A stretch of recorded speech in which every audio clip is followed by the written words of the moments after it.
Hey, it's Alfonso Gomez, your realtor. Wanted to take a moment and talk to you about a phone call I had today with a potential buyer. He called me today. He lives in Houston, Texas, which is in Texas.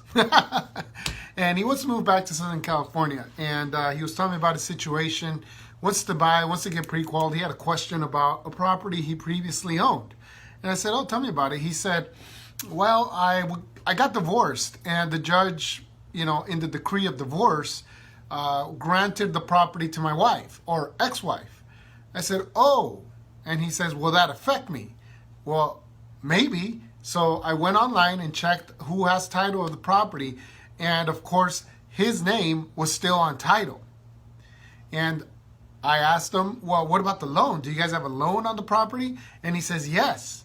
And I said, who's paying that?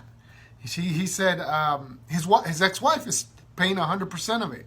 And he has a letter from the court saying that the house now belongs to the wife.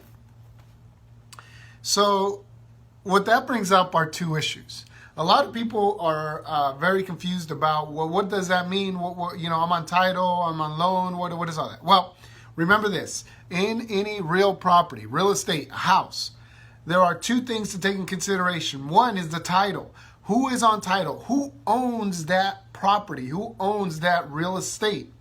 That real property? Who owns it? That's what's on title.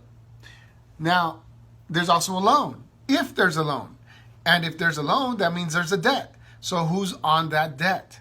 Now, to the example of this gentleman, he's not going to be able to buy a house as a first-time home buyer because his name is on a mortgage somewhere.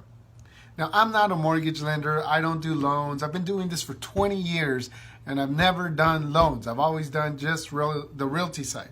So maybe there is a way if they can prove that the wife has been making all the payments. Maybe there is a way. So don't yell at me. Don't send me nasty messages. You're wrong. Well, maybe I am. I don't know. I don't do loans. But I can tell you this, that it's not going to help his cause when he's trying to apply. I'm sure there's ways to show that the wife is making payments. The fact of the matter is, in order to get a FHA loan, a first-time home buyer loan, you must not have a FHA loan out and pre-existing, and you can't own a home.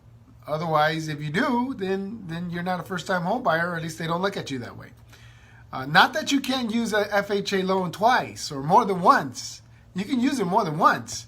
There's some criteria to look into. But my point is, title is who owns the property. Mortgages is who owes the debt, or who's on the debt, who is the debtor.